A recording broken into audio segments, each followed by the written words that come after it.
আমাদের প্রিয় নবী সাল্লাল্লাহু আলাইহি ওয়াসাল্লাম সমস্ত নবীদের সর্দার হওয়া সত্ত্বেও আল্লাহ তাআলা এই পৃথিবীতে তাকে প্রথম না পাঠায় আল্লাহ তাকে শেষে পাঠাইছেন।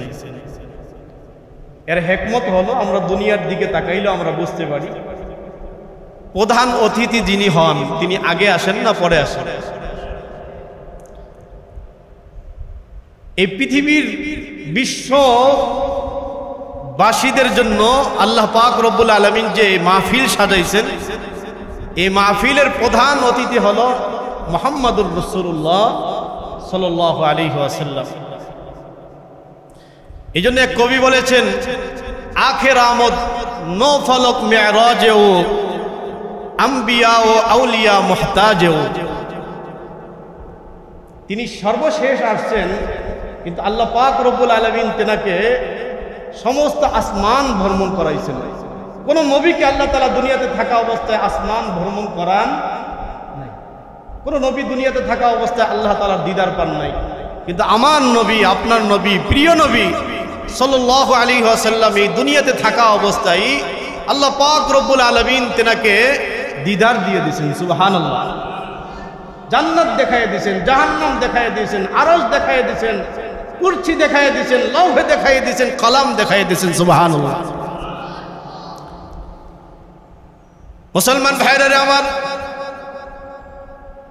কিয়ামতের ময়দান যখন কায়েম হবে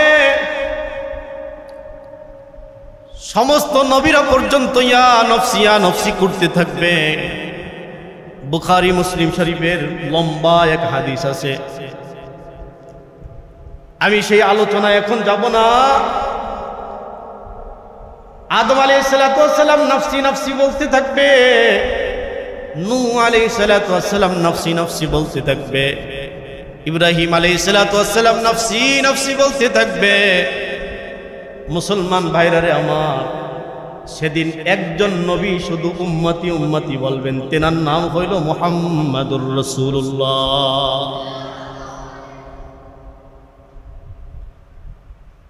হাদিসের ভিতরে আছে আমার প্রিয় নবী সাল্লাল্লাহু আলাইহি ওয়াসাল্লামকে আল্লাহ পাক রব্বুল আলামিন কিয়ামতের ময়দানে মাকামে মাহমুদ দান করবেন। সবচেয়ে বেশি সম্মানিত জায়গা আল্লাহ আমার নবীকে দান করবেন। সমস্ত নবীর উম্মতরা আমার নবীর কাছে আসবেন, এসে বলবেন ও আখিরি জামানার পয়গম্বর ও শ্রেষ্ঠ নবী আমাদের জন্য সুপারিশ করেন, আল্লাহ যেন বিচারের কাজ শুরু করেন। এই কিয়ামতের ভয়াবহ অবস্থা আমাদের সহ্য হচ্ছে না। হাদিসের ভিতরে আছে সেদিন আল্লাহর নবী প্রিয় নবী সাল্লাল্লাহু আলাইহি ওয়াসাল্লাম আল্লাহ তাআলার দরবারে সিজদায় পড়ে যাবেন, সিজদায় পড়ে পড়ে কাঁদতে থাকবেন। আল্লাহ পাক রব্বুল আলামিন তখন ডাক দিয়ে বলবেন ইয়া মুহাম্মদ, হে মুহাম্মদ সাল্লাল্লাহু আলাইহি ওয়াসাল্লাম, ইরফা রাসাক, আপনি আমার মাথা উঠান, ইশফা তুশফা, আপনি আজকে সুপারিশ করেন, আপনার সুপারিশ আমি আল্লাহ কবুল করব। সুবহানাল্লাহ। এটাকে শাফাআতে কুবরা বলা হয়, আমি অনেক আলোচনা করেছি। আবার শাফাআতে সুগরা হবে, সেখানে নবীরা, আউলিয়ায়ে কেরাম, শুহাদায়ে কেরাম, উলামায়ে কেরাম তেনারা সুপারিশ করার সুযোগ পাবেন। মুসলমান ভাইরা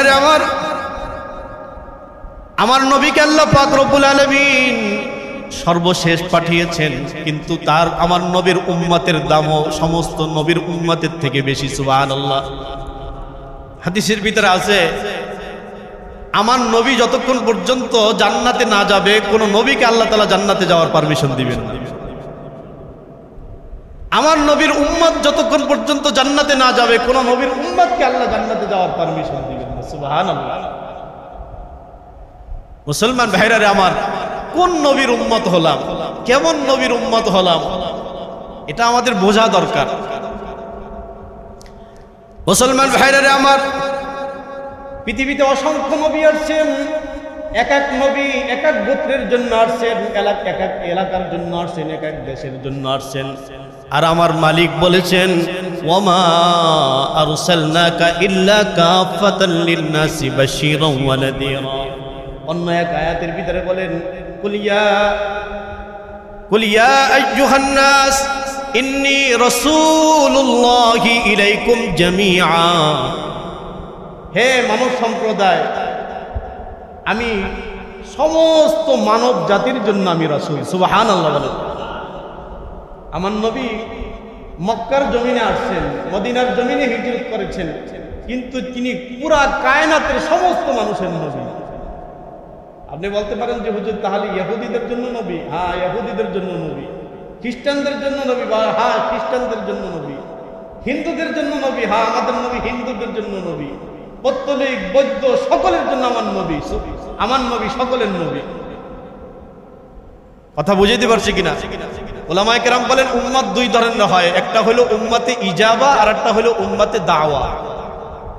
সারা পৃথিবীর সমস্ত মানুষ হইল উম্মতে দাওয়া, আর যারা দাওয়াত কবুল করেছেন তারা হইল উম্মতে ইজাবা। আমরা হইল উম্মতে ইজাবা, আমরা দাওয়াত কবুল করে আমরা ঈমানদার হয়েছি। সুবহানাল্লাহ। মুসলমান ভাইরা আমার, শুধু তাই নয়, আপনার আমার নবী কিয়ামত পর্যন্ত যত মানুষ আসবে সমস্ত মানুষের নবী। আপনার আমার নবী কিয়ামত পর্যন্ত যত মানুষ আসবে সকলের জন্য নবী।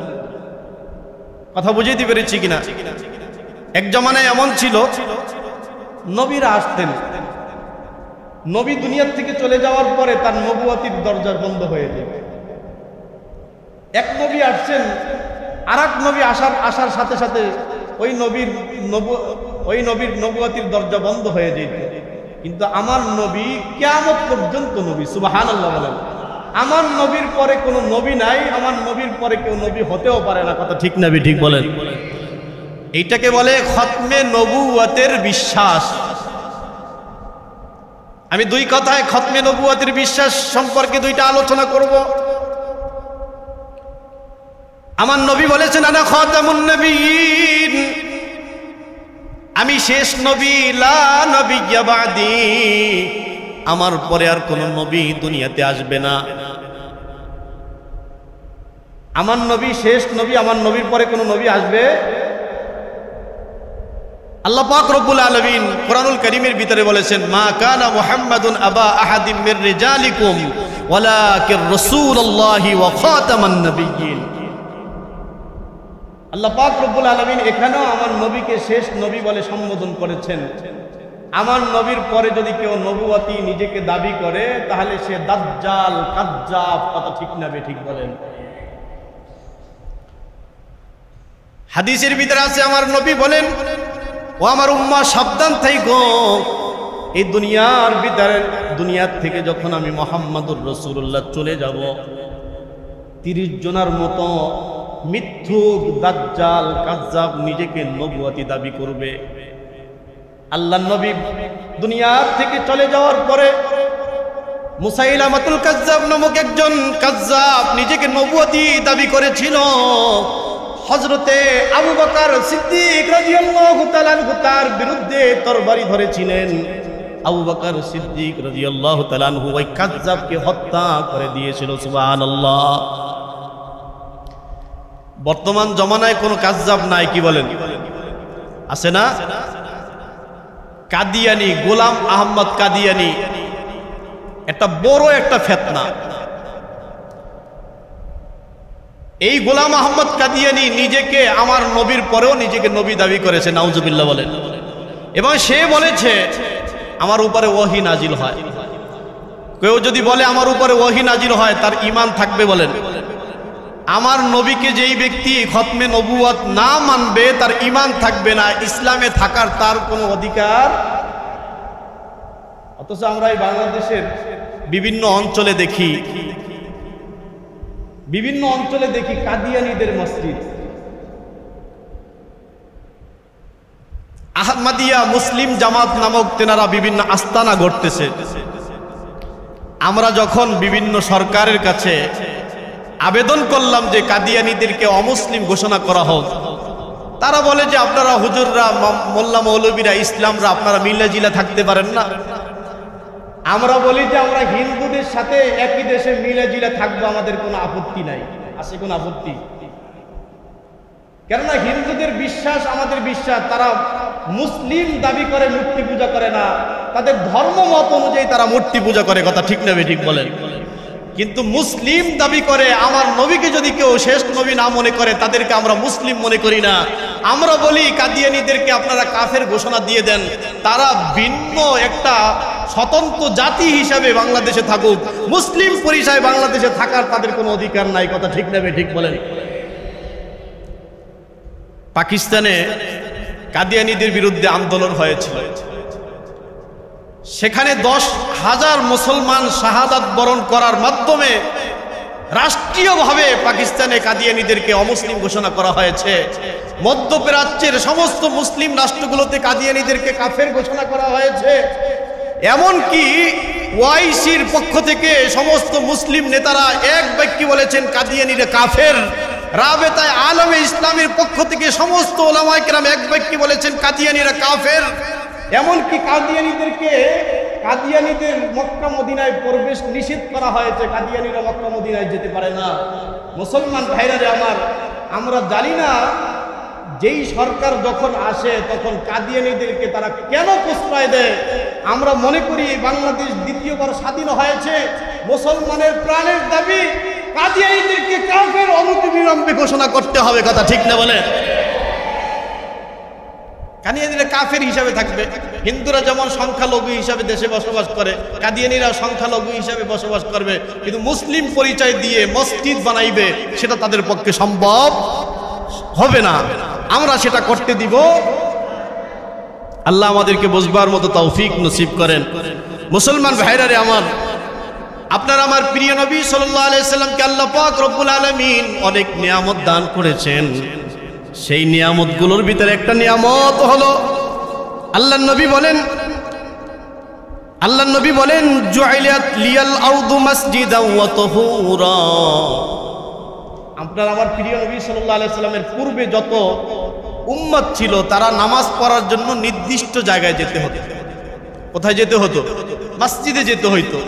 কিন্তু আপনার আমার প্রিয় নবী সাল্লাল্লাহু আলাইহি সাল্লামের বারাকাতে আল্লাহ পাক রব্বুল আলামিন এই উম্মতকে এমন নিয়ামত দান করেছেন, পুরা জমিনটাকে আল্লাহ তাআলা সিজদার জায়গা বানাই দিয়েছেন। সুবহানাল্লাহ বলেন। পুরা জমিনটাকে আল্লাহ কি বানাই দিয়েছেন? সিজদার জায়গা বানাই দিয়েছেন। এই জন্য এক কবি বলেন শোদ জুদাস রহমাতাল লিল আলামিন মসজিদ ও শুধ হামারো এ জমিন। শোদ জুদাস রহমাতাল লিল আলামিন মসজিদে ও শুধ হামারো এ জমিন। এই উম্মতের কোনো একজন ব্যক্তি খেতে কাজ করতেছে, আজান হওয়ার পরে যদি ক্ষেতের আইলের ভিতরে একটা গামছা বিছাইয়া যদি নামাজ পড়ে তার নামাজ হবে কিনা বলেন? প্লেনের ভিতরে নামাজ পড়লে নামাজ হবে কিনা? স্টিমারের ভিতরে নামাজ পড়লে নামাজ হবে কিনা? এগুলো সব আপনার আমার নবীর বরকতে হচ্ছে। সুবহানাল্লাহ। মুসলমান ভাইরারে আমার, আপনার আমার প্রিয় নবী সাল্লাল্লাহু আলাইহি সাল্লামের পূর্বে যত উম্মত ছিল তারা একটা নেক আমল করলে তার আমল নামায় একটা নেকি লেখা হইতো। আর আল্লাহ পাক রব্বুল আলামিন আপনার আমার হাবিবের, আপনার আমার নবীর বরকতে আল্লাহ তাআলা এমন এক নিয়ামত দান করেছেন, এই উম্মত যদি একটা আমল করে আল্লাহ তাআলা তাকে কমসে কম 10টা সওয়াব দান করেন। কয়টা সওয়াব দান করেন? এটা মন করা বলছি না, কোরআনুল কারীমের ভিতরে আছে মান জাআ বিল হাসানাতি ফালাহু আশরু আমসালিহা। এই উম্মত যদি একটা নেক করে আল্লাহ তাআলা তাকে 10 গুণ বৃদ্ধি করে সওয়াব দান করেন। 10 গুণ তো সর্বনিম্ন যদি তার ইখলাস ভালো থাকে। আল্লাহু ইউদাইফু লিমান ইয়াশা, আল্লাহ ইচ্ছা করলে একটা নেকির বদলতে আল্লাহ তাকে কোটি সওয়াব দিতে পারেন। মুসলমান ভাইরারে আমার, শুধু তাই নয়, হাদিসের ভিতরে আছে রাসূল করিম সাল্লাল্লাহু তাআলা আলাইহি ওয়াসাল্লাম বলেন কিয়ামত যখন সংঘটিত হবে সেদিন সমস্ত উম্মতের সর্দার হব, সমস্ত মানব জাতির সর্দার হব আমি। রাসূল করিম সাল্লাল্লাহু আলাইহি ওয়াসাল্লাম বলেন আনা আউয়ালুন নাসি খুরুজান ইযা বুইসু। কিয়ামত যখন শুরু হবে সেদিন এই কিয়ামতের ময়দানে আল্লাহ তাআলা সর্বপ্রথম আমি মুহাম্মদুর রাসূলুল্লাহকে উঠাবেন। সুবহানাল্লাহ। এক হাদিসের ভিতর আছে কিয়ামতের ময়দানে আল্লাহ তাআলা সমস্ত মানুষদেরকে উলঙ্গ উঠাবেন। সর্বপ্রথম হযরতে ইব্রাহিম আলাইহিস সালাতু ওয়াস সালামকে আল্লাহ তাআলা কাফর পরিধান করাবেন। তাহলে আপনারা আমার নবীকে আল্লাহ তাআলা কাপড় পরিধান করাবেন না? ওলামায়ে কেরাম এই হাদিসের মাথা হাতে বলেন, আপনার আমার নবীর মর্যাদায় আল্লাহ তাআলা তাকে উলাঙ্গ উঠাবেনই না। সুবহানাল্লাহ বলেন। প্রিয় নবী সাল্লাল্লাহু আলাইহি সাল্লাম বলেন, আনা আউয়ালুন নাসি খুরুজান ইযা বুইসু। কিয়ামত যখন সংগঠিত হবে, আল্লাহ পাক রব্বুল আলামিন সর্বপ্রথম আমি মুহাম্মদুর রাসূলুল্লাহকে উঠাবেন। ওয়া আনা খতিবুহুম ইযা ওয়াফাদু। যখন সমস্ত মানুষ জমায়েত হবে, একত্রিত হবে, তখন আমি তাদের পক্ষ থেকে আল্লাহ তাআলার দরবারে বক্তব্য পেশ করব। সুবহানাল্লাহ বলেন। ওয়া আনা মুবাশশিরুহুম ইযা আইসু। সমস্ত মানুষ যখন নৈরাশ হয়ে যাবে, কি হবে আমার, তখন আল্লাহ রাসূল সাল্লাল্লাহু আলাইহি সাল্লাম বলেন, আমি তখন সুসংবাদদাতা হিসাবে সামনে আত্মপ্রকাশ করব। সুবহানাল্লাহ। তারপরে রাসূল করিম সাল্লাল্লাহু আলাইহি সাল্লাম বলেন, লিয়াউল হামদি ইয়াউমাইদিন বিয়াদি। কিয়ামতের ময়দানে আমি মুহাম্মদুর রাসূলুল্লাহর হাতে একটা প্রশংসার ঝান্ডা থাকবে। কি থাকবে? প্রশংসার পতাকা থাকবে। ওয়া আনা আকরামু উলদি আদম আলা রাব্বি ওয়ালা ফাকর। কিয়ামতের ময়দানে সমস্ত মানুষ যখন জমায়েত হবে, সমস্ত মানুষের ভিতরে সর্দার হব আমি মুহাম্মদুর রাসূলুল্লাহ। এই জন্য আমি কোনো ফকর করি না, আমি কোনো অহংকারী করি না। সুবহানাল্লাহ। মুসলমান ভাইরা আমার, আল্লাহর নবী সাল্লাল্লাহু আলাইহি ওয়াসাল্লামের উম্মত হতে পারে আমরা গর্বিত কিনা বলেন? এখন আপনাকে আমাকে একটা বিষয় একটু বুঝতে হবে। আমি অনেকগুলো আয়াতে কারিমা তেলাওয়াত করেছি। আপনারা আমার নবীকে আল্লাহ তাআলা শ্রেষ্ঠ নবী বানাইলো, আর আপনাকে আমাকে আল্লাহ তাআলা শ্রেষ্ঠ উম্মত বানাইলো। কুরআনুল কারীমের ভিতরে আল্লাহ বলেছেন, কুনতুম খায়রা উম্মাতিন উখরিজাত লিন-নাস। তোমরা হইলা সর্বশ্রেষ্ঠ উম্মত, তোমাদেরকে মানুষের কল্যাণের জন্য আল্লাহ তাআলা নির্বাচন করেছেন। মুহাম্মাদে আরবীর মুহাম্মদ সাল্লাল্লাহু আলাইহি ওয়াসাল্লামের উম্মত হিসেবে আল্লাহ পাক রব্বুল আলামিন তোমাদেরকে নির্বাচন করেছেন।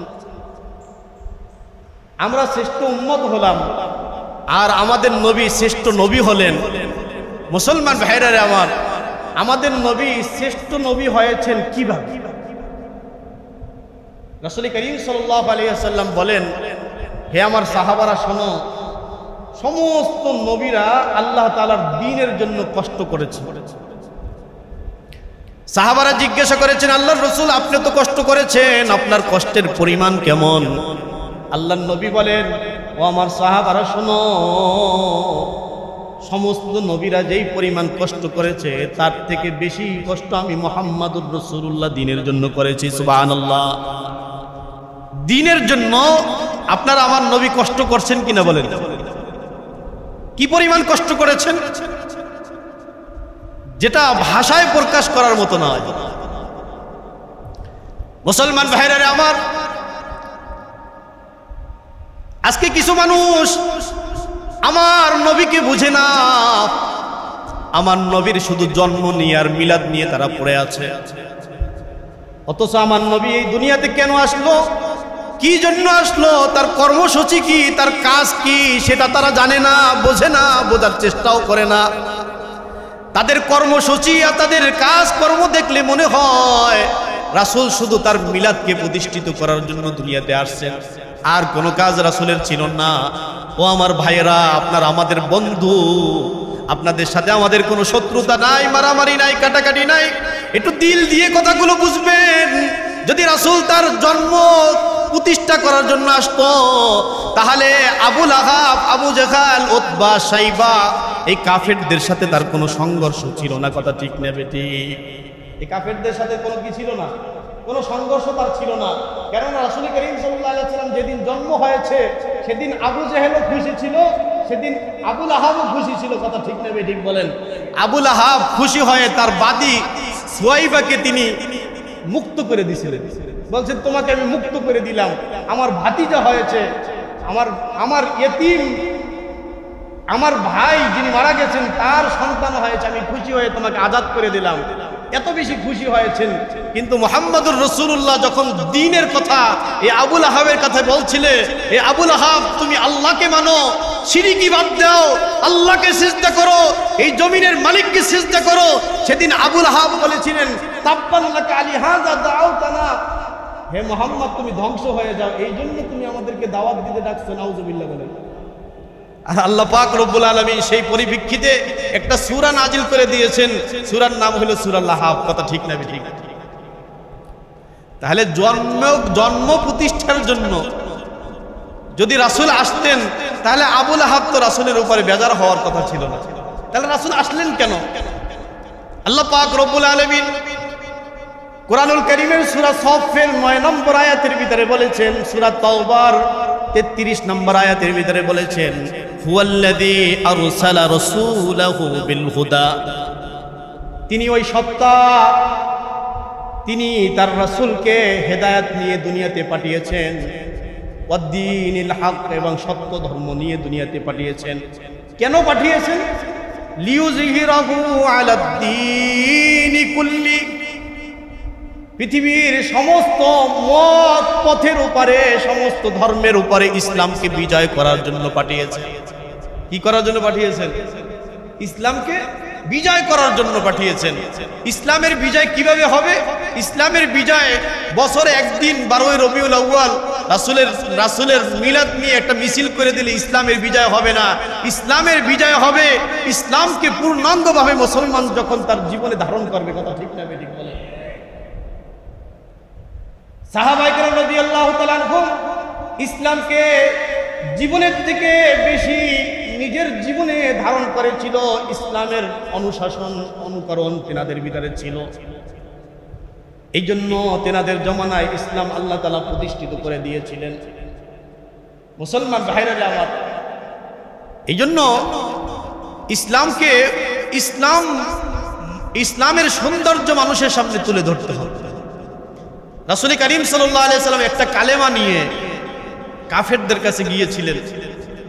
উহুদের ময়দানে আমার নবী রক্তাক্ত হয়েছে, কিসের জন্য? তার মিলাদ প্রতিষ্ঠা করার জন্য। বদরের ময়দানে আমার নবী তরবারি হাতে ধারণ করেছে তার মিলাদ প্রতিষ্ঠা করার জন্য, নাকি তার সিরাত প্রতিষ্ঠা করার জন্য, তার আদর্শ প্রতিষ্ঠা করার জন্য, কোরআনকে প্রতিষ্ঠা করার জন্য, ইসলামকে প্রতিষ্ঠা করার জন্য, শিরিক পৃথিবীর জমিন থেকে উৎখাত করার জন্য আমার নবী এই তরবারি ধারণ করেছিলেন। শিরিক প্রতিহত করার জন্য তায়েফের ময়দানে আমার নবী দাওয়াত দিতে গিয়েছিলেন। তায়েফের ছোট ছোট বাচ্চারা আমার নবীকে পাগল বলে অজস্র পাথর নিক্ষেপ করেছে। আমার নবীর মাথার থেকে নিয়ে পা পর্যন্ত রক্তে রক্তাক্ত হয়েছে।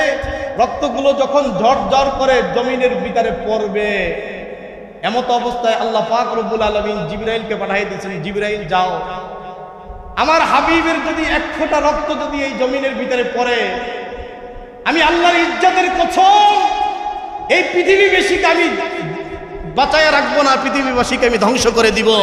জিবরাইল মুহূর্তের ভিতরে আমার হাবিবের রক্তকে জমিনের ভিতরে পড়তে দিও না। সুবহানাল্লাহ বলেন। মুসলমান ভাইরা রে আমার, তো রাসূল করিম সাল্লাল্লাহু আলাইহি সাল্লাম তায়েফের জমিনে কেন রক্তাক্ত হলেন, এগুলো আমাদেরকে বুঝতে হবে। মুসলমান ভেদাভেদ ভুলে যায়, রাসূলের আদর্শ নিয়ে সামনে বাড়ায়। আজকে সারা দুনিয়ার সমস্ত মুসলমান যদি আল্লাহর রাসূলের আদর্শকে নিজের জীবনে ধারণ করত, সত্যিকারের মুসলমান হতো, তাহলে মুসলমানদের বিজয় খুব কাছে ছিল। কথা ঠিক না বেটি? মুসলমানদের বিজয় খুব কাছে ছিল। রাসূল করিম সাল্লাল্লাহু আলাইহি ওয়াসাল্লাম, প্রিয় নবী সাল্লাল্লাহু আলাইহি ওয়াসাল্লামের মুহাব্বত অন্তরে থাকা চাই। আল্লাহর নবীর মুহাব্বত ছাড়া কেউ ঈমানদার হতে পারে না। আল্লাহর নবীর মুহাব্বত সবার আগে না পরে।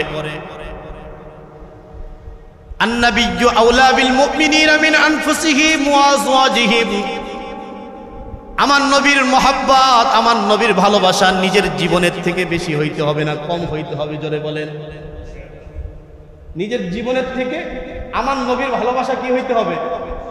বেশি হইতে হবে। হযরত আনাস রাদিয়াল্লাহু তাআলা আনহু বলেন, বুখারী শরীফের হাদিস, লা ইউমিনু আহাদুকুম হাত্তা আকুনা আহাব্বা ইলাইহি মিন ওয়ালিদিহি ওয়া ওয়ালাদিহি ওয়ান নাসি আজমাইন।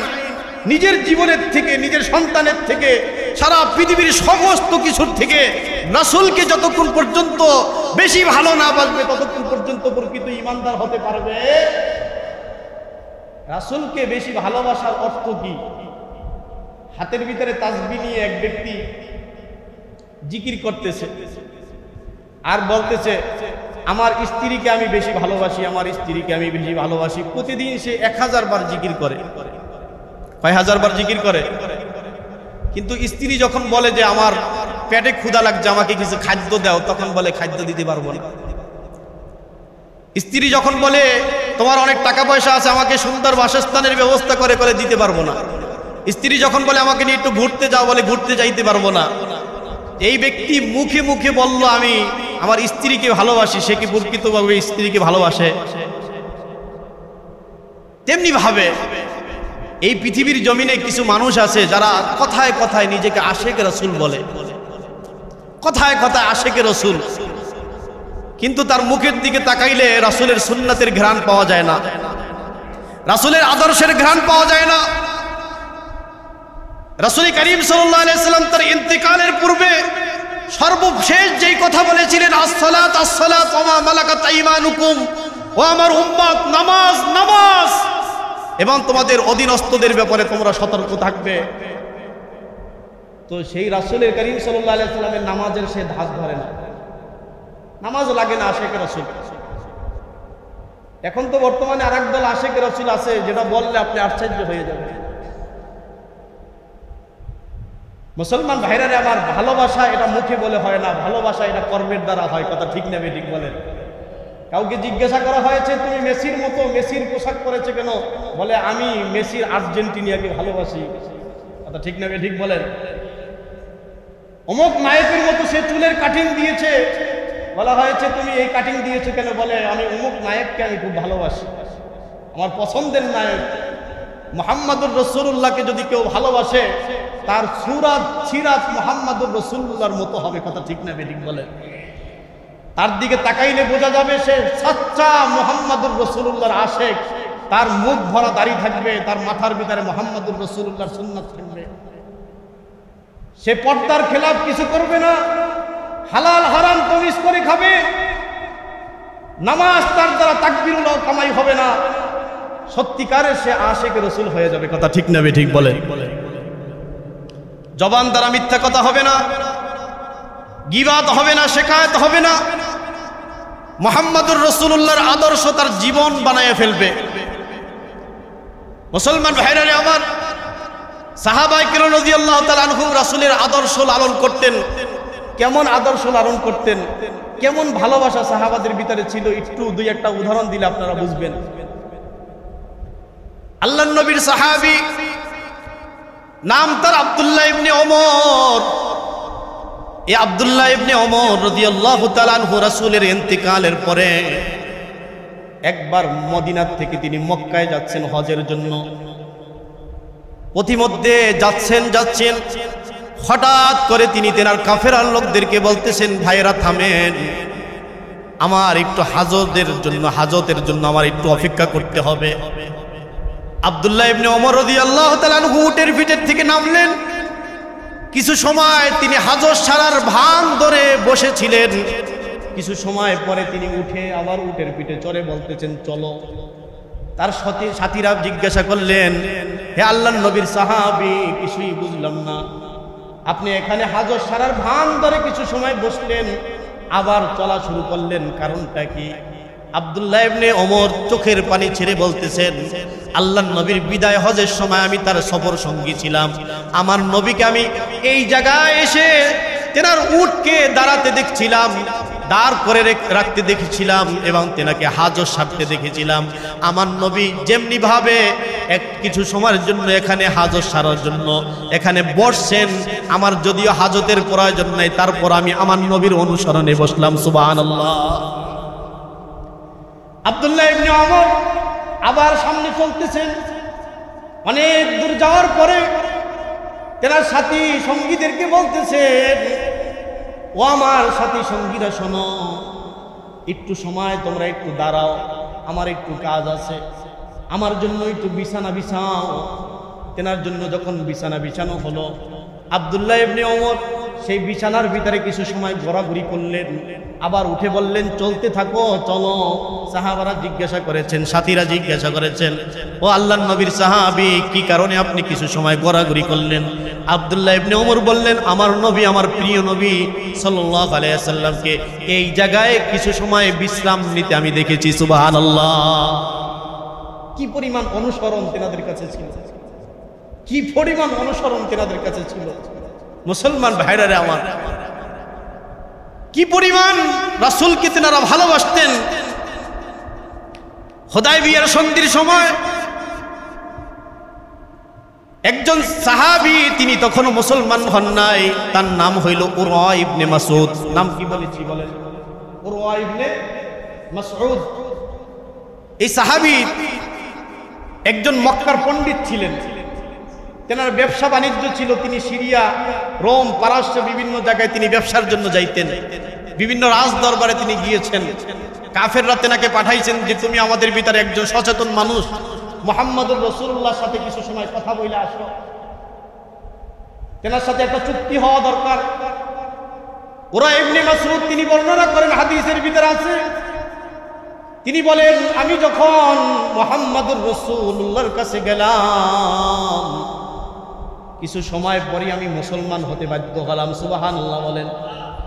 মুসলমান হয়ে যখন আমার সাথী সঙ্গী মক্কার কাফেরদের কাছে ফিরে আসলাম, মক্কার কাফেররা আমাকে বলল, উরওয়া ইবনে মাসউদ কি খবর, কি দেখে আসলা?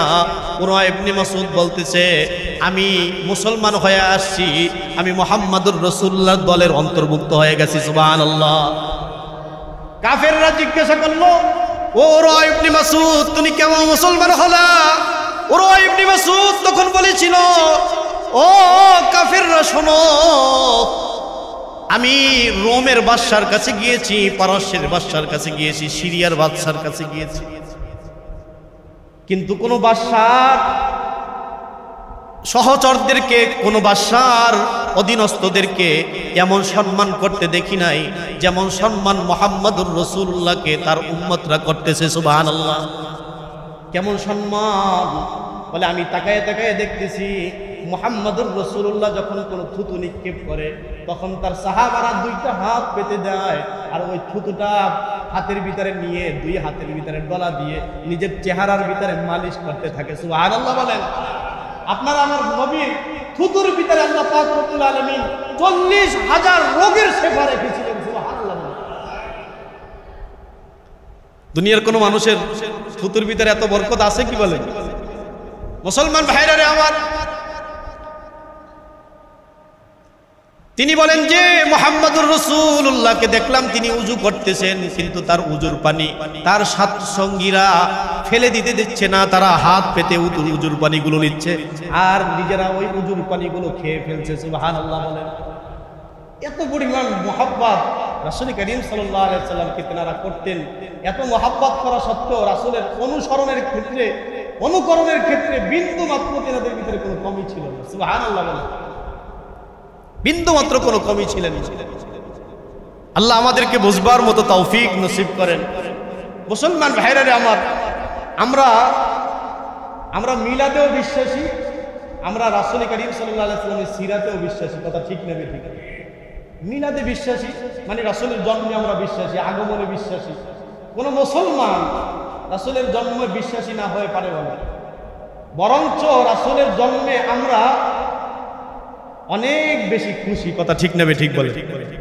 রাসূল দুনিয়াতে না আসলে তো আমরা ইসলাম পাইতাম না, কোরআন পাইতাম না, নামাজ পাইতাম না, রোজা পাইতাম না, হজ পাইতাম না, যাকাত পাইতাম না, আমার প্রিয় নবীকে পাইতাম না। কথা ঠিক নেবে ঠিক বলেন? অতএব রাসূলের আগমনে আমরা খুশি হব না কেন? মুসলমান ভাইরা রে আমার, আমাদের সাথে কিছু ভাইদের সাথে কিছু মতানৈক্য হলো একটা ছোট একটা জায়গায়, সেটা হলো সেই খুশি প্রকাশ করব কিভাবে? আমরা মন গড়া খুশি প্রকাশ করব না রাসূলের শিক্ষায় আমরা খুশি প্রকাশ করব? বলে, রাসূলের শিক্ষায়, রাসূলের অনুসরণে খুশি প্রকাশ করতে হবে। কথা ঠিক না ঠিক বলে? নাকি মন গড়া করতে হবে? আমি আপনাদেরকে প্রায় সময় একটা উদাহরণ দিয়ে বলি। আজকে তো অলি আল্লাহদের নামে পৃথিবীতে অনেক বাজে ধরনের কাজ হয়। প্রকৃত অলি আল্লাহদেরকে এদেশের মানুষদেরকে চিনতে দেওয়া হয় না। একদল মানুষ দেখবেন যে মাজারে গিয়ে গাঞ্জা খায়, আছে কিনা বলেন? মাজারে গিয়ে গাঞ্জা খায়, নামাজ পড়ে না সারা বছর একক্ত, শরীরের থেকে গন্ধ আসে, গন্ধ। অথচ আমার নবী যখন কোন রাস্তা দিয়ে হাইটে যাইতেন, কোন রেওয়ায়তের ভিতরে আছে পরের দিন যদি ওই রাস্তা দিয়ে একটু হাইটে যাইতেন তাহলে সে আমার নবীর শরীরের সুগন্ধি পাইতেন। সুবহানাল্লাহ। আমার নবী কি দুর্গন্ধময় ছিলেন নাকি সুগন্ধ ছিলেন? শুধু স্বাভাবিক সুগন্ধ নয়। আম্মাজান আয়েশা সিদ্দিকা রাদিয়াল্লাহু তাআলা আনহা বলেন, আরবের মহিলারা আমার কাছে এসে বলতো, আমরা বিবাহের অনুষ্ঠানে যাব, আমাদেরকে একটু সুগন্ধির ব্যবস্থা করে দাও। আম্মাজান বলেন যে আমি একটা শিশি রাখতাম আমার কাছে। রাসূল যখন শুইতেন তখন তার শরীর থেকে যে ঘাম মোবারক বের হইতেন, এই ঘামগুলো আমি কাছায় কাছায় বোতলের ভিতরে রেখে দিতাম আর আরবের মহিলাদের কাছে দিয়ে দিতাম।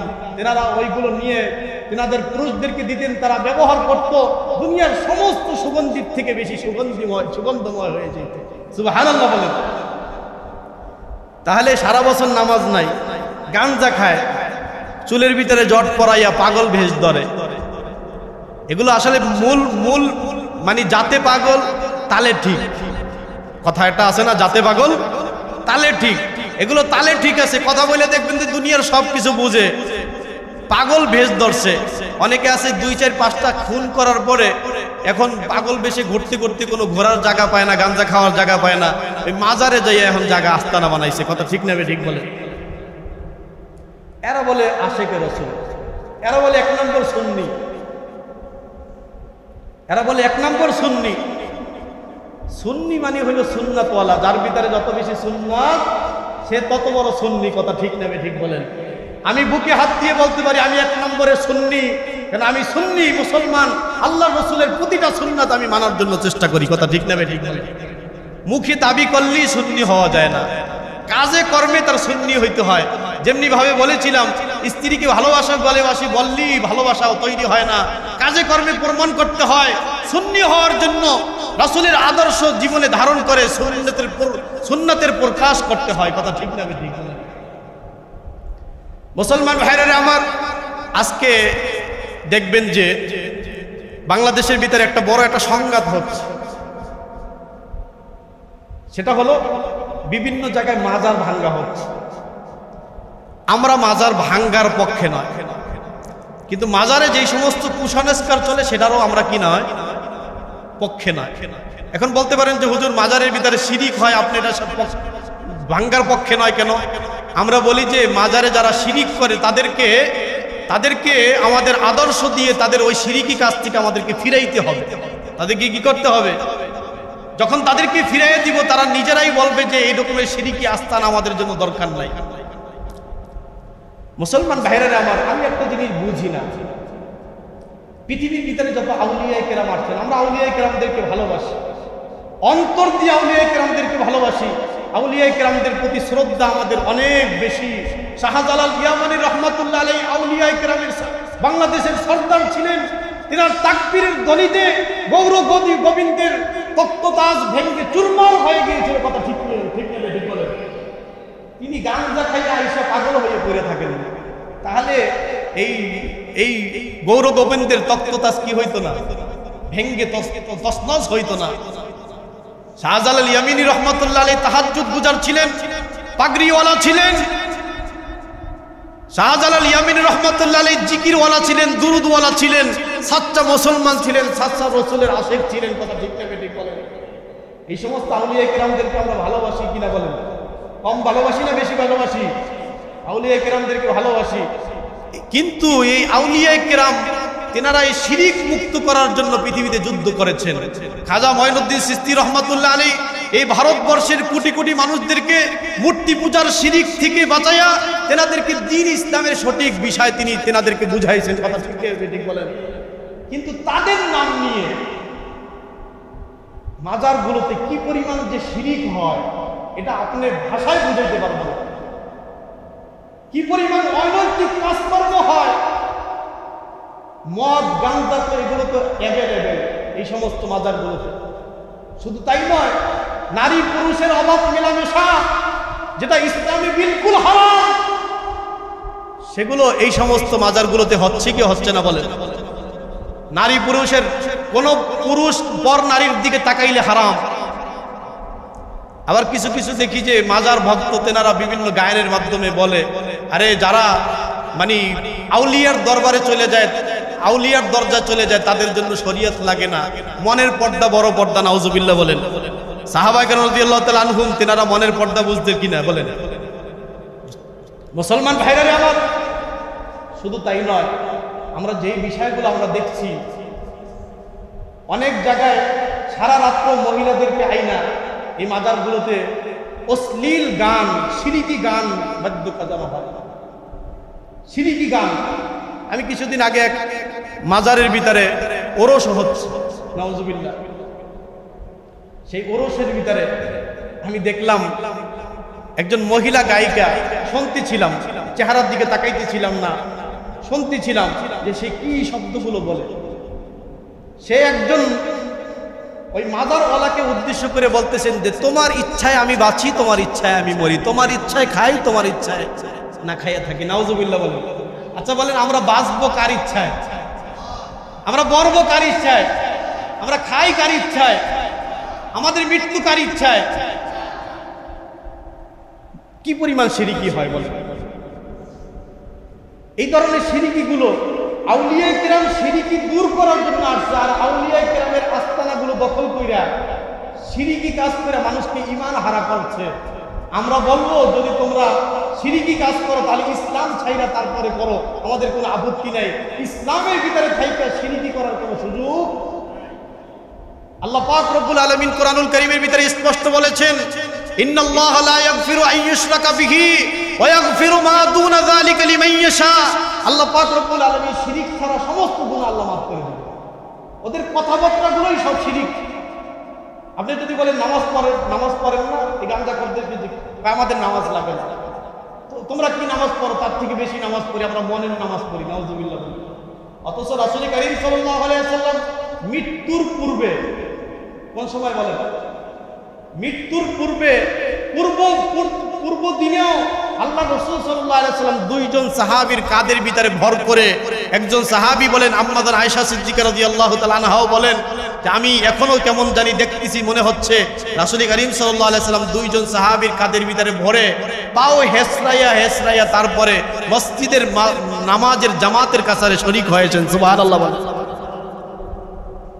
তো রাসূল কারীম সাল্লাল্লাহু আলাইহি ওয়াসাল্লাম মনের নামাজ বুঝেন নাই, আর তুমি মনের নামাজ ওয়ালা হয়ে গেছো। কথা ঠিক না ঠিক বলেন?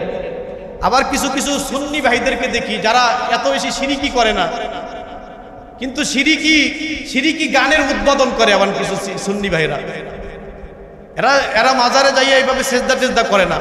আর একটা মহামারী হইল মাজারে যাইয়া সেজদা করা। অনেকে পীর সাইজা, নিজেকে পীর সাজে, পীরের পায়ে সেজদা করা। অসংখ্য ভিডিও আছে, আপনাকে দেখাইতে পারবো। আমি মসজিদে বলেছিলাম, সেজদা একমাত্র পাওয়ার উপযুক্ত কে? জোরে বলেন। সেজদা করব কাকে বলেন? এই কপাল দিয়েছে কে বলেন? এই কপালের সেজদা পাবে কে? আল্লাহ ছাড়া যদি কেউ কাউকে সেজদা দেয় তাহলে তার ঈমান সাথে সাথে চলে যাবে, তার ঈমান থাকবে না, সেই মুসলমান থেকে খারেজ হয়ে যাবে। যেই সমস্ত মানুষ নিজেদেরকে পীর বলে দাবি করে, নিজের পায়ে সেজদা দেয়, ওগুলো একটা মুশরিক। ওগুলো যাদেরকে সেজদা দেয় তারাও মুশরিক। তাদের ঈমানের ভিতরে থাকার কোনো অধিকার, ঈমানের ভিতরে থাকার কোনো অধিকার নেই। আউলিয়ায়ে কেরাম এগুলো শিখান নাই। আউলিয়ায়ে কেরাম পৃথিবীর জমিন থেকে শিরিক দূর করার জন্য তেনারা কাজ করছেন, আর আউলিয়ায়ে কেরামের নাম দিয়ে তোমরা এই মানুষদেরকে শিরিক শিখাচ্ছ। কথা ঠিক না ঠিক বলেন? কিছু মোল্লা মৌলবী আবার এই মাজারের পক্ষে নিচে বলতেছে মাজার ভাঙতে দিব না, বিশাল মিছিল। আমরা বলবো যে আপনি মাজার ভাঙতে দিবেন না, ভালো কথা, আমরাও মাজার ভাঙতে দিতে চাচ্ছি না, কিন্তু বলবো যে আপনি যে মাজারের পক্ষ হয়ে মাজারে যাই মিলাদ করেন, আপনি ওই মাজারের শিরিকির বিরুদ্ধে আপনি একটা স্লোগান দিয়েন। কথা ঠিক না ঠিক বলেন? আমরা বলবো যে আপনি যদি সত্যিকার আশিকে রাসূল হয়ে থাকেন, মাজারের শিরিকির বিরুদ্ধে আপনার বড় স্লোগান চাই। আমি কিছুদিন আগে এক আলোচনায় বলেছিলাম, আজকে আমাদের সুন্নি ভাইয়েরা বিশাল জশ্নে জুলুস করবে কিনা বলেন? 12ই রবিউল আউয়াল আমি বলেছিলাম 3টা স্লোগান নিয়ে আপনি মাঠে নামেন, আপনার স্লোগানের সাথে আমিও আছি। কয়টা স্লোগানের কথা বলছিলাম? বছরের যেই দিন আপনি এই 3টা স্লোগান নিয়ে আপনি নামবেন, আপনার সাথে আমি আছি। সেটা হলো এই বাংলাদেশ পৃথিবীর ভিতরে দ্বিতীয় বৃহত্তর মুসলিম রাষ্ট্র, কথা ঠিক কিনা ঠিক বলেন? এদেশের 92% মুসলমান, অথচ এই দেশের কলেজ, ইউনিভার্সিটি, স্কুল, বিশ্ববিদ্যালয়গুলোতে আমার নবীর জীবনী পড়ানো হয় না, কথা ঠিক না ঠিক বলেন? আজকে 12ই রবিউল আউয়ালে আপনি যে কাউকে ওহাবি বানাইয়া গালি না দিয়ে আপনি স্লোগান দেন, আমাদের এই বাংলাদেশের ভিতরে গভর্নমেন্ট যে থাকবে তাকে আমার নবীর জীবনী এই স্কুল লেভেলে, কলেজ লেভেলে, ইউনিভার্সিটি লেভেলে আমার নবীর জীবনী ধারাবাহিকভাবে পড়াইতে হবে, কথা ঠিক না ঠিক বলেন? এই স্লোগান দেন যে বিশ্বনবীর জীবনী প্রতিটা ইউনিভার্সিটিতে থাকতে হবে। আজকে আমাদের দেশের মানুষ আশিকে রাসূল কিন্তু নবীকে চিনে না, নবীর জীবনী পড়ে না, কথা ঠিক না ঠিক বলেন? এই জন্য আমি বলেছিলাম যে এই রবিউল আউয়াল মাসে আসলে অন্তত পক্ষে একবার রাসূলের জীবনী পড়েন, সিরাতে ইবনে হিশাম পড়েন, সিরাতে মুস্তাফা পড়েন, সিরাতে খাতামুন নবিয়্যিন পড়েন, আল বিদায়া ওয়ান নিহায়া পড়েন, আর রাহিকুল মাকতুম পড়েন। গ্রহণযোগ্য কিতাবগুলো রাসূলের জীবনী পড়ে রাসূলের ভালোবাসা অর্জন করেন, কথা ঠিক না ঠিক?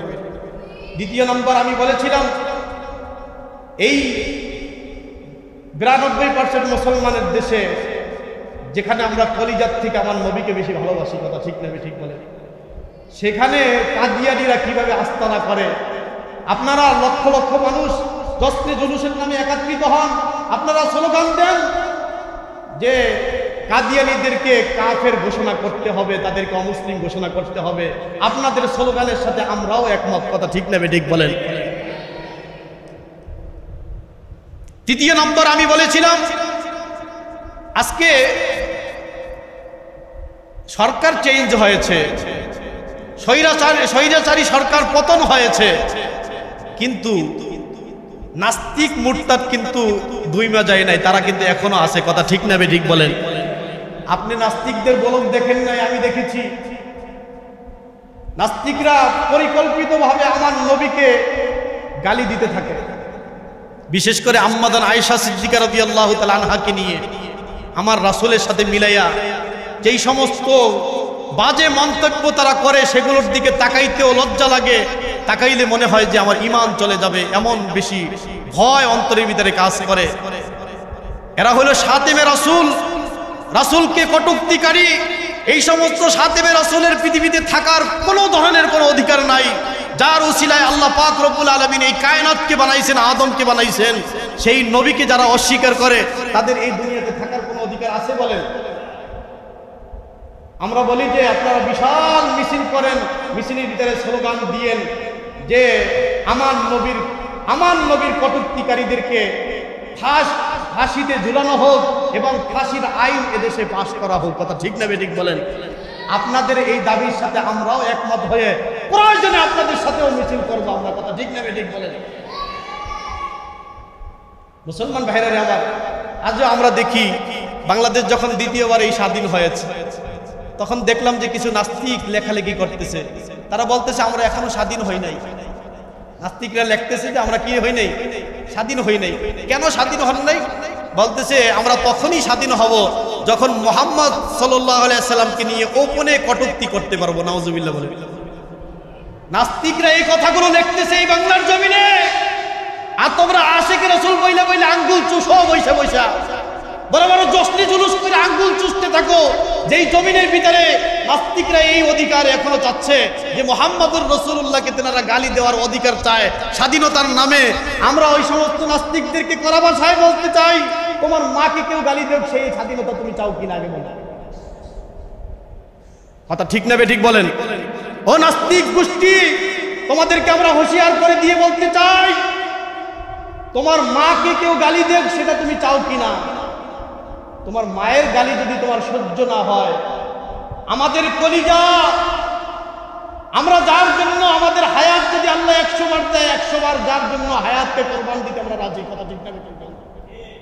আমার নবীর জন্য যদি আল্লাহ তাআলা যদি আমাকে 100 বার হায়াত দেয়, আবার যদি বলে যে 100 বার নবীর জন্য তোমার জীবন দিতে হবে, যদি কেউ বলে যে তোমার নবীকে কটূক্তি করব, তার বিনিময়ে তোমার জীবন নিব, আমরা বলবো যে আমার জীবন নিয়ে যাও, তারপরও তোমাকে আমার নবীর বিরুদ্ধে কটূক্তি করতে তোমাকে কি করবো না, দিব না।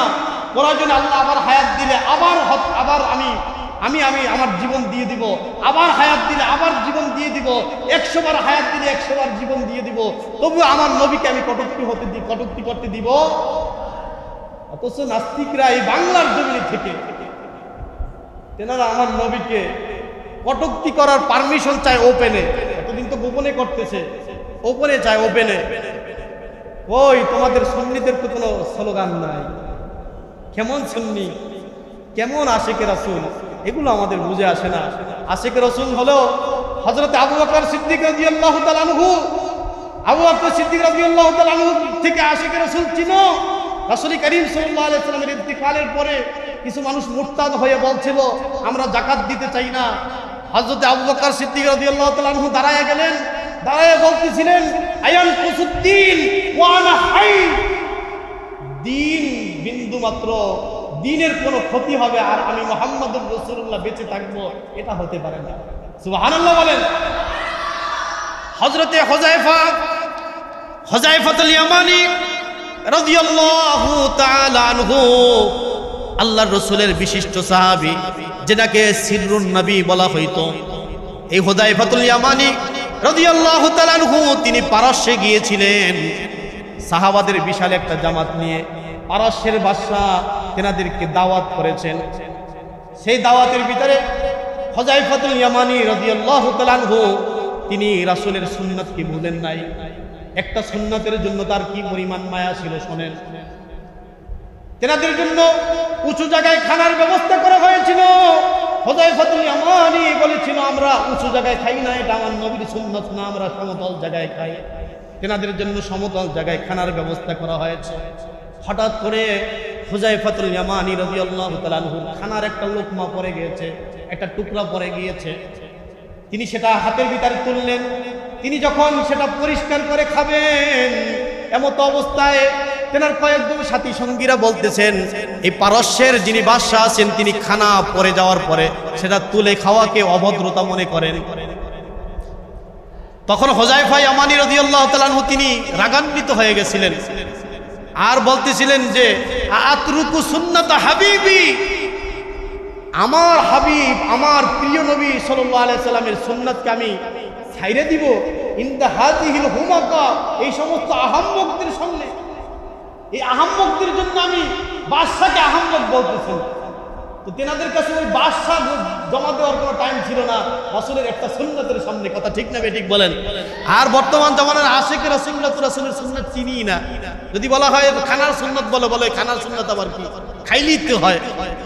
কথা বুঝে দেবে, কয় বাথরুমে যাওয়ার সুন্নাত কি, কয় বাথরুমে যাওয়ার সুন্নাত জানি। আশিকে রাসূল মাজারে মাজারে ঘরে গামজা খাইয়া যদি জিজ্ঞাসা করা হয় কালেমা বলো, কয় কালেমা বলতে পারি না। কালেমা শেখার দরকার আছে, আমরা আল্লাহর পাগল। কালেমা না পাইরা সে আল্লাহর পাগল হয়েছে। নাউজুবিল্লাহ বলেন। এই ধরনের এগুলো হলো সব ভাওতাবাজি, ভেলকিবাজি। মাজার নামে প্রচুর পরিমাণে এদেশে ব্যবসা আছে। এদেশের কিছু সাংবাদিকরা মাজার ভাঙ্গার ব্যাপারে লেখে। আমি এক জায়গায় লিখছিলাম যে এই সাংবাদিকদের কারণেই আজকে মাজার ভাঙ্গা হচ্ছে। আমাকে একজনে জিজ্ঞাসা করেছে হুজুর সাংবাদিকদের মাধ্যমে কিভাবে মাজার ভাঙ্গা হয়েছে। আমি বললাম যে দেখেন, সাংবাদিকরা যদি এই মাজারের ভিতরে যে সমস্ত অনৈতিক কার্যকলাপ হয়, রাষ্ট্রবিরোধী, গাঁজা খাওয়া কি রাষ্ট্রের আইনে আছে বলেন? মদ খাওয়া রাষ্ট্রের আইনে আছে? সারা রাত নারীদেরকে আইনে নাচাইয়া মানুষের ঘুম ডিস্টার্ব দেওয়া, এটা কি রাষ্ট্রের আইনে আছে? আলেম ওলামাদেরকে কোরআন হাদিস নিয়ে কটূক্তি করা, এটা রাষ্ট্রের আইনের ভিতরে আছে? রাষ্ট্রবিরোধী যেই সমস্ত তারা অপরাধ করে, এগুলো যদি সাংবাদিকরা তুলে ধরতো, এবং মাজারের ভিতরে মানুষের অসংখ্য মান্যত করে, মাজারে মান্যত করা হারাম বলে রাখছি, মাজারে মান্যত করা হারাম কি বলেছি বলেন? তারপর কিছু অবলা মানুষ বুঝে না, তারা মাজারে মান্যত করে। সেই মান্যতের হাজার হাজার টাকা আমরা পেপার পত্রিকায় দেখেছিলাম, বড় বড় মাজারের কোটি কোটি টাকা পর্যন্ত সেটা সিন্ডিকেট হইয়া বড় বড় নেতারা নিয়ে যায়। বিভিন্ন খাদেম খুদ্দামরা সেগুলো বিভিন্নভাবে মানুষকে বুঝাইয়া খেয়ে ফেলে, তাদের পকেটগুলো ভারী করতেছে। মুসলমান ভাইরারে আমার, আমরা বলি যে সাংবাদিকরা এই কুসংস্কার যদি তুইলা ধরতো মানুষের সম্মুখে, তাহলে এই মাজারের অপকর্ম থাকতো না, আর মাজার কেউ ভাঙতেও যাইতো না। কথা ঠিক নেবে ঠিক বলেন? আমরা আগেও বলেছি মাজার ভাঙ্গার পক্ষে নয়, কেননা মাজারে যদি আল্লাহর ওলি থাকে তাকে সম্মান আমরা করি। কথা ঠিক নেবে ঠিক বলেন? কিন্তু কিছু জায়গায় কোনো আল্লাহর ওলি নেই, কোনো কবরই নেই, একটা মাজার বানায় রাখছে, আছে কিনা বলেন? কবরই নেই। অনেক জায়গায় দেখা যায় একটা মানুষ জন্ম থেকেই পাগল পাগল পাগল ঘোরে, ও মারা যাওয়ার পরে ওই একটা কবর বানাইয়ে কয় যে অমুকের মাজার, নাউজুবিল্লাহি মিন যালিক। এইভাবে আজগুবি মাজার বানাইলে তো মাজারের মর্যাদাই আপনি নষ্ট করে দিলেন, আউলিয়াদের মর্যাদা আপনি নষ্ট করে দিলেন। কথা ঠিক না বে ঠিক বলেন? জোরে বলেন। আল্লাহ আমাদেরকে বুঝবার মতো তৌফিক নসিব করেন। মুসলমান ভাইরা রে আমার, কিছু কথা দিল থেকে বলতেছি, আপনারা কি রাগ করতেছেন নাকি? আমাদের এই আলোচনা দূর দূরান্তে অসংখ্য মা বোনরা পর্যন্ত শুনতেছে, আমি জানি। আমরা জুমার দিনে যখন আলোচনা করি, অনেক মানুষ বিভিন্ন জায়গায়, অনেক মা বোনরা আমাদেরকে বলেন যে অনেকগুলো মাইক থাকার কারণে আমরা আলোচনাগুলো ঠিকভাবে শুনি না। আমি এই জন্য কিছু আলোচনা মনের গভীর থেকে বলছি। রাসূলকে আমরা ভালোবাসি, রাসূলের সাহাবাদের অনুকরণে। কথা ঠিক নেবে ঠিক বলেন? রাসূলের ভালোবাসা আমাদের কোনো ধরনের কোনো কমতি নাই, কিন্তু রাসূলের ভালোবাসার নামে কোনো ধরনের অপসংস্কৃতি আমরা চাই না। আল্লাহ আমাদেরকে বুঝবার মতো তৌফিক নসিব করেন। রাসূল করিম সাল্লাল্লাহু আলাইহি ওয়াসাল্লাম বলেছেন, লা তাতরুননি কামা আতরাতিন নাসারা ইবনে মারইয়াম। হে আমার উম্মত, শোনো, তোমরা আমাকে নিয়ে বাড়াবাড়ি করবে না। আমাকে নিয়ে কি করবে না? বাড়াবাড়ি করবে না। যেমনটা খ্রিস্টানরা ঈসা ইবনে মারইয়ামকে নিয়ে বাড়াবাড়ি করেছে। আমার পরিচয় কি? আনা আব্দুহু ফাকুলু আব্দুল্লাহি ওয়া রাসূলি। আমার পরিচয় হলো আমি আল্লাহ তাআলার বান্দা এবং তার রাসূল। সুবহানাল্লাহ বলেন। রাসূল নিজেই বলছেন আমাকে নিয়ে বাড়াবাড়ি করুন। একদল মানুষ রাসূলকে নিয়ে রাজনীতি করে। কথা বুঝাইতে পারছি কিনা? রাসূলকে নিয়ে রাজনীতি, বাড়াবাড়ি এগুলো আমরা করতে চাই না। রাসূলের মহব্বত চাই, রাসূলের আদর্শ চাই, রাসূলের প্রেম চাই, রাসূলের সাথে হাসর চাই, রাসূলের শাফাআত চাই, রাসূলের সাথে জান্নাতে যাইতে চাই। কথা ঠিক নেবে ঠিক বলেন? আল্লাহ আমাদেরকে বুঝবার মতো তৌফিক নসিব করেন। মুসলমান ভাইরা রে আমার, আল্লাহর নবী সাল্লাল্লাহু আলাইহি সাল্লামের জীবনের কিছু অংশ আলোচনা করেছি। এক নম্বর হলো রাসূল করিম সাল্লাল্লাহু আলাইহি সাল্লামের মিলাদ, জন্ম নিয়ে আলোচনা করলে সওয়াব হয় না গুনাহ হয়? সওয়াব হয়। আমি গত জুমায় বলেছিলাম জন্ম নিয়ে আলোচনা করা যায়, এটা পালন করা যায় না। এটা রাসূল যেই তরিকায় জন্মগ্রহণ করেছে সেই তরিকায় জন্মগ্রহণ করা কোনো মানুষের পক্ষে সম্ভব না। রাসূল করিম সাল্লাল্লাহু আলাইহি সাল্লাম তার জন্ম উপলক্ষে একটা আমল করতেন। আমি সেটা আপনাদের বলে দিই, সমস্ত উম্মতকে আমি সেই আমল করার জন্য আমি বিশেষভাবে অনুরোধ করছি। সেটা হলো, এক সাহাবী রাসূল করিম হযরত কাতাদা রাদিয়াল্লাহু তাআলা আনহু বলেন, ইন্না রাসূলুল্লাহ সাল্লাল্লাহু আলাইহি সাল্লাম সুইলা আন সাওমি ইয়াউমিল ইসনাইন। রাসূল করিম সাল্লাল্লাহু আলাইহি সাল্লামকে সোমবার দিন রোজা রাখা সম্পর্কে জিজ্ঞাসা করা হয়েছিল। ফাকাল, রাসূল করিম সাল্লাল্লাহু আলাইহি সাল্লাম বলেছিলেন, যালিকা ইয়াউমা উলিদতু ফীহি ওয়া ইয়াউমা ইউবআসু ফীহি ওয়া ইয়াউমা বুইসতু ফীহি। মুসলিম শরীফের হাদিস। কাতাদা রাদিয়াল্লাহু তাআলা আনহু বলেন, এক সাহাবী রাসূল করিম সাল্লাল্লাহু আলাইহি ওয়াসাল্লামকে জিজ্ঞাসা করেছে, আল্লাহ রাসূল, আপনি সোমবার দিন রোজা রাখেন কেন? রাসূল করিম সাল্লাল্লাহু আলাইহি ওয়াসাল্লাম বলছেন, সোমবার দিন রোজা রাখার এক নম্বর কারণ হলো এই দিন আমার জন্ম হয়েছে। সুবহানাল্লাহ বলেন। তাহলে রাসূলের মিলাদে আমরা একটা আমল পাই, যেটা হলো সোমবার দিন রোজা রাখা। কথা ঠিক না ঠিক বলেন? নাকি সারা বছর একদিন শুধু আনন্দ করা?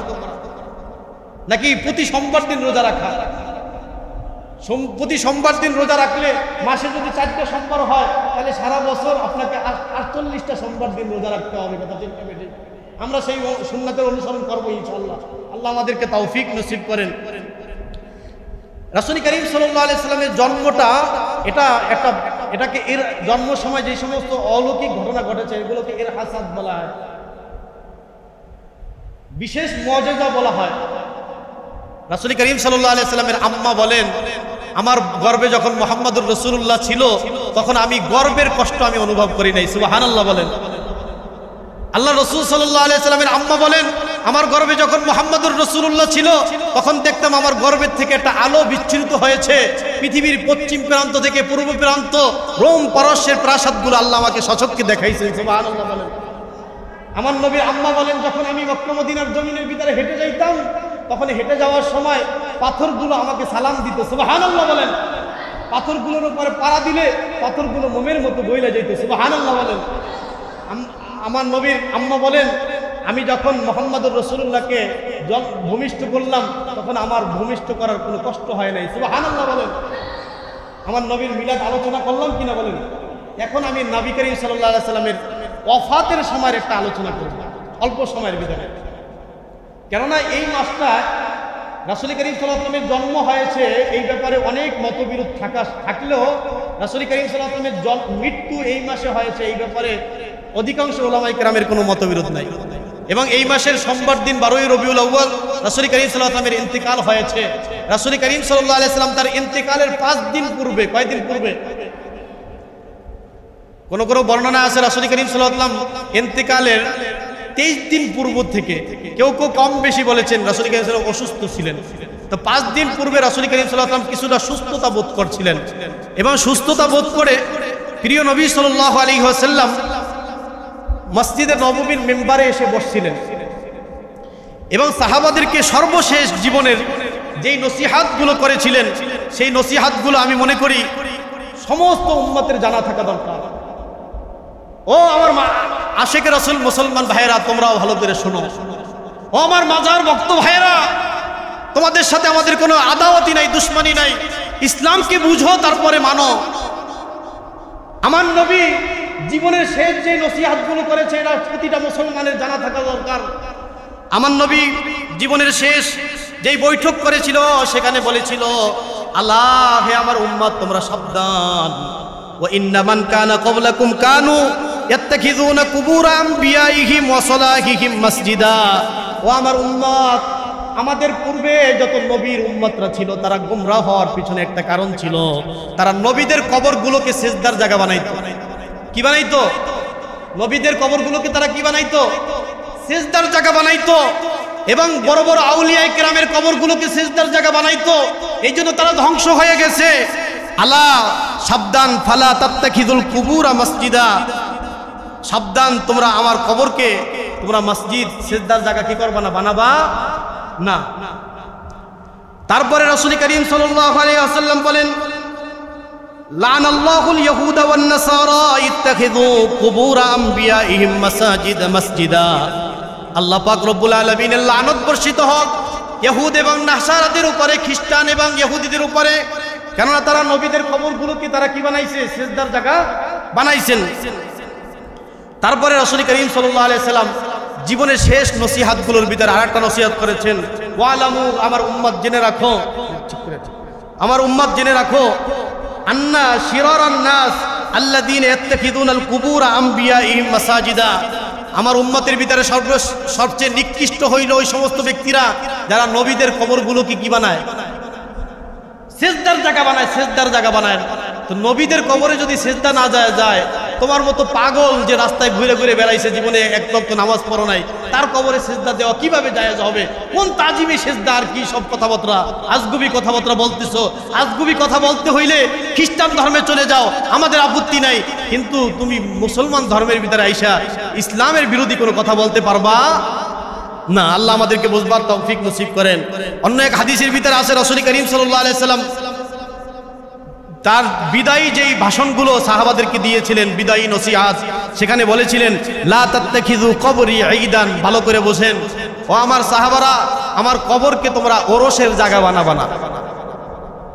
স্পষ্ট হাদিসের ভিতরে আছে। এই যে হাদিসগুলো বলতেছি, হাদিসগুলো সহিহ বুখারীর ভিতরে আছে।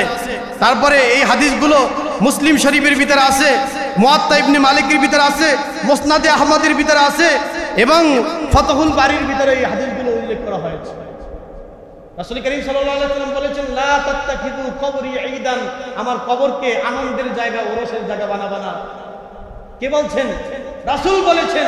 রাসূলের কবর যদি ওরসের জায়গা, আরশের জায়গা না বানানো যায়, পৃথিবীর কে আছে আমার নবীর থেকে বড় যার কবরকে আনন্দের জায়গা, ওরসের জায়গা বানাবে? নারী পুরুষ মেলামেশা কইরা মাজার মানে বিশাল মেলার ব্যবস্থা করবেন, সারা রাত্র মহিলা নর্তকী দিয়ে আপনি নাচাবেন আর শিরকি কথা বলাবেন, এই সাহস আপনাদেরকে কে দিয়েছে? আল্লাহ আমাদেরকে বুঝবার তৌফিক নসিব করেন। রাসূল করিম সাল্লাল্লাহু আলাইহি ওয়াসাল্লাম তার বিদায়ী যেই নসিহত করেছেন তার ভিতরে আরেকটা নসিহত ছিল, ওয়ালা তাজআলু বুয়ুতাকুম কুবুরা, তোমরা তোমাদের ঘরগুলোকে কবর বানায়ো না। ওয়ালা তাজআলু বুয়ুতাকুম কুবুরা, তোমরা ঘরের ভিতরে কবর দিও না, মানে কবরটাকে ঘর বানায়ো না। আমার নবীর কথা হাদিসের ভিতরে আছে। তারপরে রাসূল করিম সাল্লাল্লাহু আলাইহি সাল্লাম বলেন, হাইসুমা কুনতুম ফাসাল্লু, তোমরা পৃথিবীর যেখানেই থাকো না কেন আমার উপরে তোমরা দুরূদ পড়ো। ফাইন্না সালাতাকুম তাবলুগুনি, কেননা তোমরা দুরূদ পড়লে সেই দুরূদ আমার কাছে পৌঁছানো হয়। সুবহানাল্লাহ বলেন। তারপরে রাসূল করিম সাল্লাল্লাহু আলাইহি সাল্লাম বলেন, আল্লাহুম্মা লা তাজআল কবরি ওয়াসানান ইউবাদ। আয় আল্লাহ, আপনার কাছে জীবনের শেষ লগ্নে একটা দোয়া করতেছি, মালিক আমি যখন দুনিয়ার থেকে চলে যাব আমার কবর যেন ইবাদতের জায়গা না হয়। সুবহানাল্লাহ বলেন। আমার কবর কেন্দ্রিক কেউ যেন ইবাদত না করে, ইবাদত করবে আপনার আমার তরিকায় করবে, কিন্তু আমার কবরটা কি কেউ যেন শিরকের জায়গা না বানায়, আমার কবরটা কি কেউ যেন ইবাদত না করে। এই জন্য আল্লাহর নবী পৃথিবীর থেকে চলে যাওয়ার পর থেকে নিয়ে আজকে এই 1450 বছর পর্যন্ত আমার নবীর কবরকে কেউ সিজদা দিতে পারে নাই, কেউ নবীর কবরে আগরবাতি দিতে পারে নাই, মোমবাতি দিতে পারে নাই। আমার নবীর কবরের ভিতরে কোনো শিরকি আস্তানা হয় নাই। কথা ঠিক না বেঠিক জোরে বলেন।